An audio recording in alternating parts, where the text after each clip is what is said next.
Сұлулығым өзіме сор болды. Қарапайым отбасының тұңғыш қызымын. Тұрмыстамын.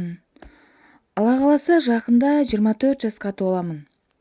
Артымнан ерген 2 сіңлім мен 3 інім бар. Ата-анам мектеп кезінен қол ұстасып, студенттік өмір шақтарының соңғы жылдары шаңырақ көтерген. Ардақты анашым жас кезінде бір қараған адамды еріксіз екінші рет мойын бұрып қарауға мәжбүр ететін сұлу болған. Қазір де ол ажарынан арылмаған. Әкем де келісті адам. Сол кісілерден дарыған ба, отбасыдағы 6 перзент те бір-бірімізден айнымайтын ажарлы болып есейдік. Сол сұлулық өзіме сор болып жабысатын біліппін бе.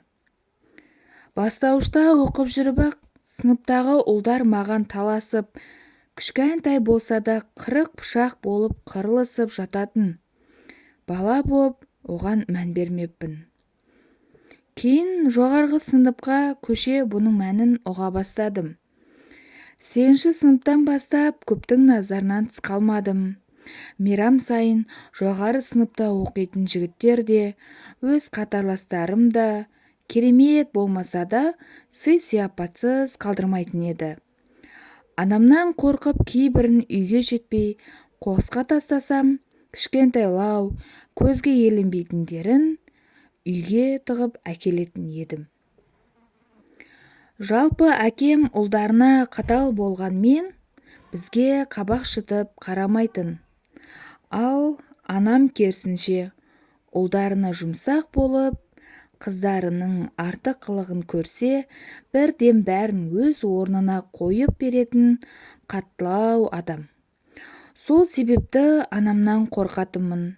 Анам қатал болса да, бізден ештеңе аямайтын. Қалағанымызды киіп, соңғы үлгідегі телефондар да бізден табылатын. Оқу үлгерімім өзгелерден көш ілгері болғасын масаттандым ба, тәкаппар қыз болып бой жеттім. Көп жігітті көзге ілмей өзімше болатынмын. Сөйтіп жүргенде мен тұратын қаладан 20 минуттық жердегі ауылдың бұзақысы соңыма түсті. Менен 8 жас үлкендігі бар. Мектепті де жарытып оқымаған, достарымен көше кезіп, ішіп жегеніне мәз болып жүрген нағыз жатып шердің өзі еді. Ол кезде 10-шы сынып оқимын. Жасым 16-да. Ол 24-тегі еңгезердей жігіт еді. Еріккеннің ермегі болдым. Сыныбымдағы жігіт сымақтар одан қорқып, мен жайлы мәліметтің бәрін екі ортаға тасушы болыпты. Сабақ аяқталар уақытта мектебімнің алдына кеп күтіп тұратын. Қайда барсам да көлеңкемдей ілесіп, соңымнан қалмайтын. Оның есімі жасырын болсын. Ол кезде агентке кіретін. Сол агентте маған жазып, одан қала берсе, күн-түн демей қоңырау шалып, үйімнің алдында мені күзетіп отыратынды шығарды. Басында оған мән бермейтінмін. Бірнеше рет сөз айтқанда да бетін қайтарып тастағанмын. Бір күні тағы мектептің қасында тұр екен. Не керек саған? Мені жайыма қалдыр дегеніне көнбей, ернімнен сүйіп алуға ниеттенгенде бетінен шапалақпен салып жібердім. Ол болса, бұл ісіңе өкінесің әлі, деп тістеніп кетіп қалды. Содан кейін жоқ болып кеткен. Мен оны өзімше жақсыға жорып, құтылдым деп ерте қуаныппын. Оның маған көрсететін тосын сыйы әлі алда екен. Сол уақытта анам кенже інімді босанып, ауруханада жатқан. Мен анам ауруханадан шыққанша керек жарағын түгендеп, қояйын деп дүкен аралауға шығып, қайтар жолда заттарым ауыр болған соң таксиге отыруға бекінгем. Жолай тоқтаған таксимен бағасын келісіп отырып алдым. Ойымда ештеңе жоқ. Өзімше бірер күннен кейін анамның ауруханадан шығатынын ойлап керемет көңіл күйде отырғанмын. Бағыттың басқа жаққа бара жатқанын кейін аңғардым. Қайда барамыз деп сұрағанымда, жанармайының таусылғанын алға тартып, Жанармай бекетіне бара жатқанын айтты. Көңілім орнына түсіп енді жайғаса бергенімде, белгісіз бір жердегі жер үйге кеп тоқтадық. Ары қарай есімде жоқ. Мұрныма бірдеңе басып жатқаны ғана еміс-еміс есімде қалыпты. Көзімді ашсам, төбемнен төніп қанат отыр. Көзі қанталап, көрсетейін мен саған, ұрған қалай боларын. Көрерміз осыдан кейін кімге керек болар екенсің, деп ойына келгенін істеді. Сол кезде жан дүнием төңкеріліп, қалай өзегім өртенгенін жеткізе алмаспын. Сірә денемнің ауырсынғаны, жанымның ауырсынғанының жанында түк те емес еді. Ол ма? Менің естен танып жатқан сәтімді пайдаланып, ұялы телефонға видеоға түсіріп алыпты. Алла жазасын бергір. Содан бастап сағым суға кетіп, өмірім түбегейлі өзгерді. Өзімнен гөрі ата-анамның артқан үмітін ақтай алмағанымды ойлап, өзімді іштей жеп біттім. Ойлағанда күйініп кететінмін. Солай жүріп 11-ші сыныпқа да көштім. Ұмытудың орнына қанат жолыма кес-кестеп тұрып алып, ауыр сөздер айтып, жарамның бетін тырнап, жанды жеріме тағы да соққы жасайтын. Қанша кет деп өмірімнен қусам да кетпейтін. Кімге айтып пана сұрарымды білмей дал болатынмын. Телефоныма тыныштық жоқ.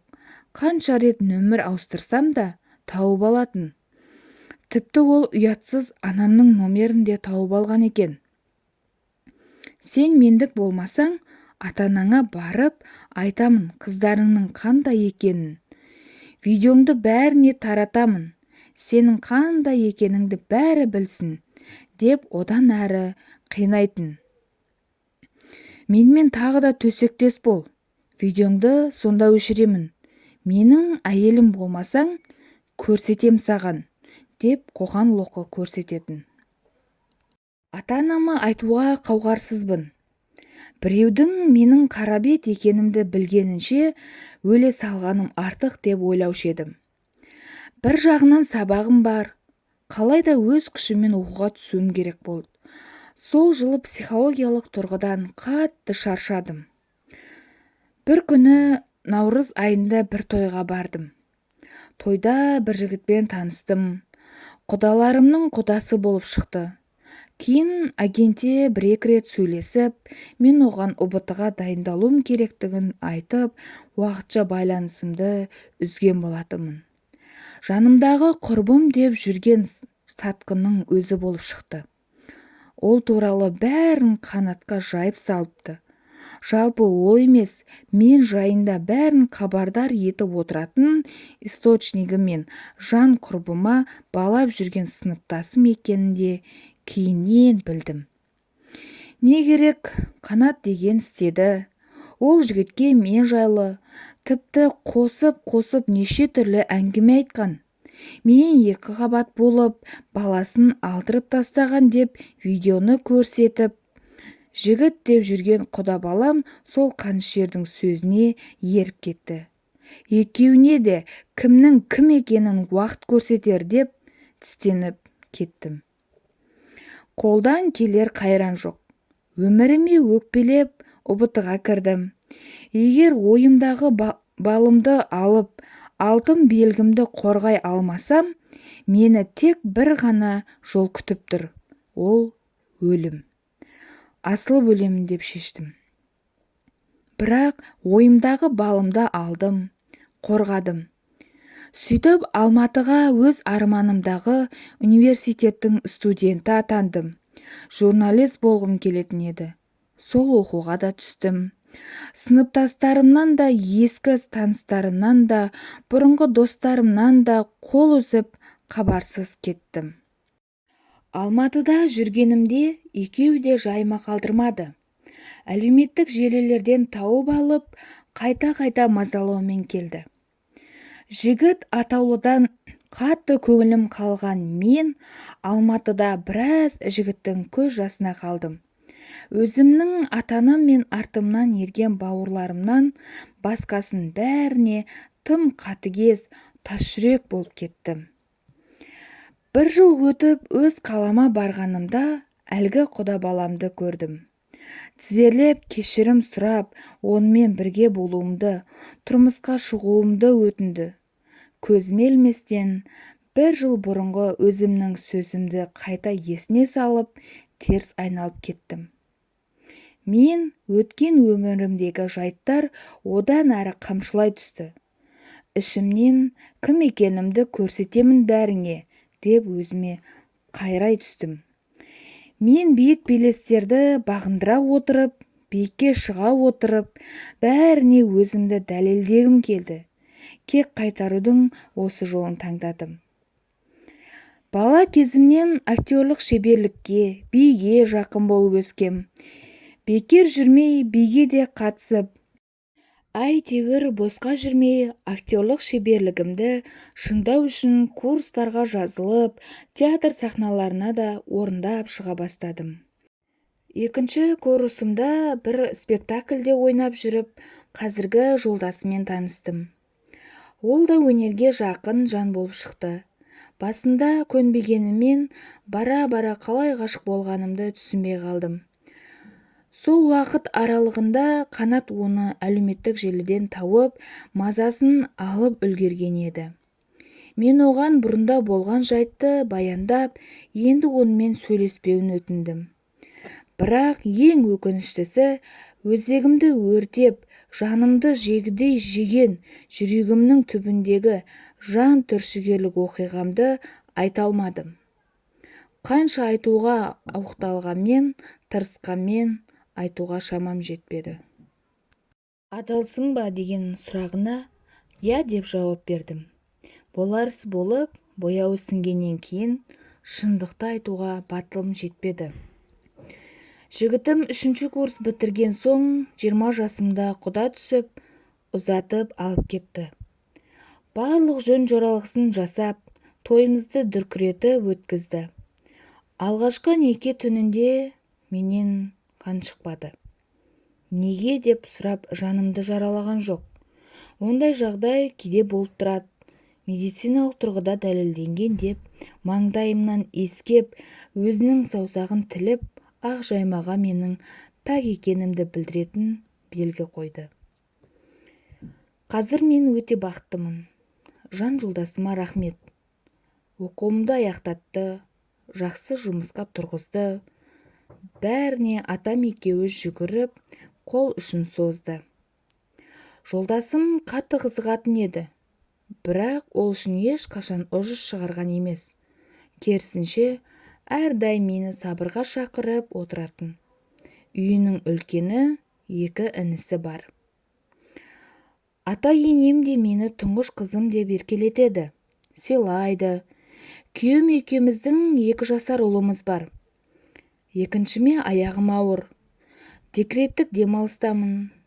Үйде жалғыз отырып, ішім пысып, анда-санда осы топты оқып тұрамын. Менімен тағдырлас қыз-келіншектердің тағдырын оқып, оңашада жылап та аламын. Бұл оқиғаны жай шерімді тарқатайын деп те, өзгелерге сабақ болсын деп те жазып отырмын. Құрметті аналар, өз қыздарыңызбен сырлас құрбыдай болыңыздар. Еш нәрсе жасырмаңыздар.